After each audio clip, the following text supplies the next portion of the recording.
My dog stepped on a bee. My dad wears IWC. There's nothing at DAD. Patek service isn't free. I leave at 2:45. 我在北京。 Bonjour mes amis, hi guys. I haven't been making many videos. I feel a bit maybe burnt out with watches, or maybe it's a good thing, you know. I think if you've been around watches for a few years, built up a collection, you tend to take a bit of distance when there's a new release and be a bit more critical and take a bit more time. Let's just say I'm not too excited by a new Longines anymore. But anyway, I just had lunch with a couple of friends who have always known to be wearing the same watch, and I was wondering, could I be a one watch guy? Is there one that could define me? So let's talk about that in a minute. But before that, a bit of housekeeping. Andreas, a viewer whose collection I've reviewed recently, has just sent me some very nice pictures, and I wanted to share them with you. He moved on from a Grand Seiko and a couple of pieces and added a 36mm Rolex 114270 Explorer. Very beautiful, very nice there in action on the pictures. He also added a recent release from Omega, the CK859, which many enthusiasts love. So thank you, Andreas, for sharing these pictures. Next, as you know, the new Rolex Air-King is coming out. It's apparently available at the moment, finally at the authorized dealers. Well, available. I mean, it should become available, but already in Hong Kong. The first two that I see are on the resale market at premium prices. The retail in Hong Kong is around $57,000, and those are being advertised around the $100,000 Hong Kong dollar mark, so about double the price. How the price is decided, it's totally obviously arbitrary. And who are those people selling? I mean, maybe the watch is so bad that they have to sell it. Maybe they love the watch, but they love money more, and so they figured, if I can make some money, double my money, why not? Maybe they have two of them. Maybe they are working for an authorized dealer. I don't know, but again, it's very silly. Again, this mode of distribution and the way people are treating the watches, and how we've become accustomed to this. Once again, don't pay a cent over retail. It's really not worth it. I really like this new Air-King. I'd love to put one on the wrist. It's a bit similar. Now that it's thinner. It's quite similar to the Explorer. If I have to have just one, I would keep my Explorer. But I don't have a pilot's watch, and I really prefer that Air-King to an IWC, for example. So I'm interested, but not expecting anything here in Hong Kong. Let me know what you think. Let me know if you've seen any in your neck of the woods. Today during lunchtime, I walked by an AD, and they had on display again the yellow 41mm OP, which has been discontinued. I didn't have the heart to go in and start pleading my case. You know, it's my favorite color. The yellow is the racing color of my country, Belgium. Traditionally, I think it's a really cool color. It has a great pop, but what's the point asking them? It's, again, the shop is called Dixon's, and they really don't care for their clients anymore. This one is on display, and it will be sold probably at they will try to sell it at a premium somewhere else down the line. Anyway, back to our subject of the day. Could I be a one watch kind of guy? And I'm going to try to answer it knowing everything that I know now. You know, I've built my collection, you know, when I could find the pieces at the right price, find them at the shop, in the case of a Rolex. But it was very a question of opportunity most often, and building it block by block, adding the chronograph here, adding that brand there, but so I'm a bit too far gone down the rabbit hole to really go back. You know, for example, if my one watch was a Rolex, could I really live without the Speedmaster? And the Speedmaster could be my one watch, but could I live without a Rolex? And the Speedy is not waterproof. So really, let's imagine that tomorrow everything in my collection was sold, and I have the choice of anything, and try to find a watch that's right for me, the one watch. And I'm someone who likes to wear the watch all the time, except in the shower. So at the swimming pool, at the beach, at the office, and at night, I love the watch. So I like to have a watch with lume, proper water resistance. So as much as I love the Datejust, and I think it's maybe the perfect watch for me in many regards, I wouldn't really want to jump in the pool, that forced amount, the force of the water. Maybe at 100 meters of water resistance is not really made for that. And that's why I really like my Sea Dweller, huge capacity to resist water.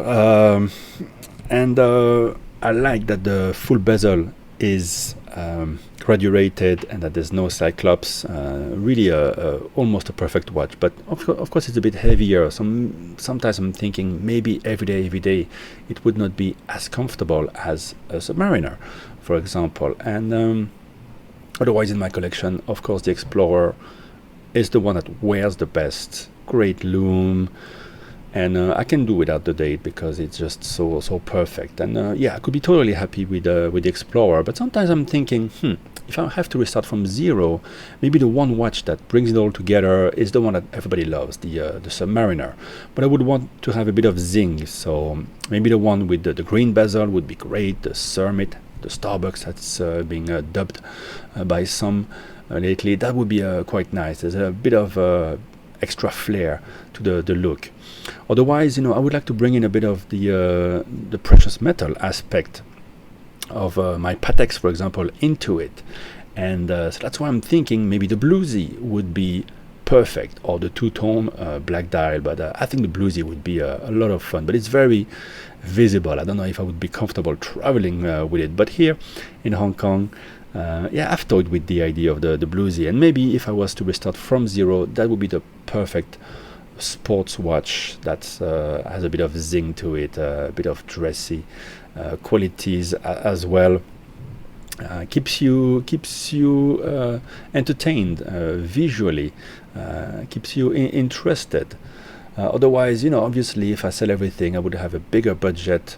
I love the Patek Philippe 5712, but again, it's not a Rolex in terms of the resistance to everything, to the elements, and I think the accuracy of a Rolex is hard to match as well. Although Patek is very good as well.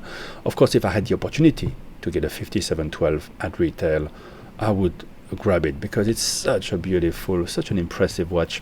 Really, really loving it. Watches on rubber straps, I don't know, maybe the Yacht Master, actually, the 116655, or the new one, the 126655. That was a really beautiful watch in person, very impressive. And I love those colors, sort of black gold and a bit of red. That could be really nice. I don't really see myself with a Daytona because I like to have something to time things, so either a chronograph or a dive bezel. Dive bezel is a bit quicker. Daytona is really hard to time anything because you have to unscrew the pushers. Of course, my Zenith Chronomaster Sport is near perfect. I like a watch a bit slimmer and a bit more traditional in the case shape, a bit less modern. But obviously, if I just had that, it would be, again, a great watch. But I'm just trying to think what would define me, represent me the best, and be the most usable. And so usually I come to the conclusion that maybe either my Sea Dweller or Submariner Bluesy would be maybe where I would go first. So there you go. Let me know in the comments where would you go. What budget would you be comfortable putting? Because yes, of course, if I sell everything, I have quite a big budget maybe for one watch. But I wouldn't feel that safe wearing a $50 or $100,000 watch on a daily basis. I prefer to have that sort of amount of money spread over many watches. So my one watch would probably not be so expensive, but I would then consider maybe that Yacht Master in rose gold, 40 millimeters. It's interesting that they went for the 42 now in three different metals, two different metals. Makes me think that maybe the 40 millimeters days are counted, so that could be interesting as well. Always nice when Rolex discontinues for good size in a model, not just a simple color iteration. So it would add a bit of collectability, but at the same time, you don't want your daily to be a collectible, because suddenly you have to be more precious with it. That is good and bad about it. So that's a bit what I'm thinking. If I had to have one watch like my friends, it was funny. I made the remark to them that if they were on a plane and it crashed, I could easily identify them. One with his Yacht Master, with a grey dial that he's had for more than 10 years, and the other with his Panerai Luminar, a big watch, but he always wears suits, but somehow it works, and I'm used to see him with that. And it's funny how when someone has just that one watch, how you associate it with them, and the watch takes it's not just a one Panerai in a million, it becomes a bit more special, and they've put all their memories into it. So the watch grows beyond the model itself. It grows to have some personality and be part of someone's journey. So yeah, I think interesting topic. Let me know a bit down in the comments if you were to have just one watch, and it doesn't have to be expensive, it doesn't have to have all the complications rolled into one. It just has to represent you the most, and it's not an easy thing to define, but I think it's a very freeing kind of concept, especially for someone who loves watches so much. And again, nothing wrong with collecting. You could even just wear one watch and collect many others. I think it's a fascinating topic. Let me know a bit what you think. What would be the watch that defines you, the one that you could be using the most, down in the comments. Thank you for watching, guys. Bye bye.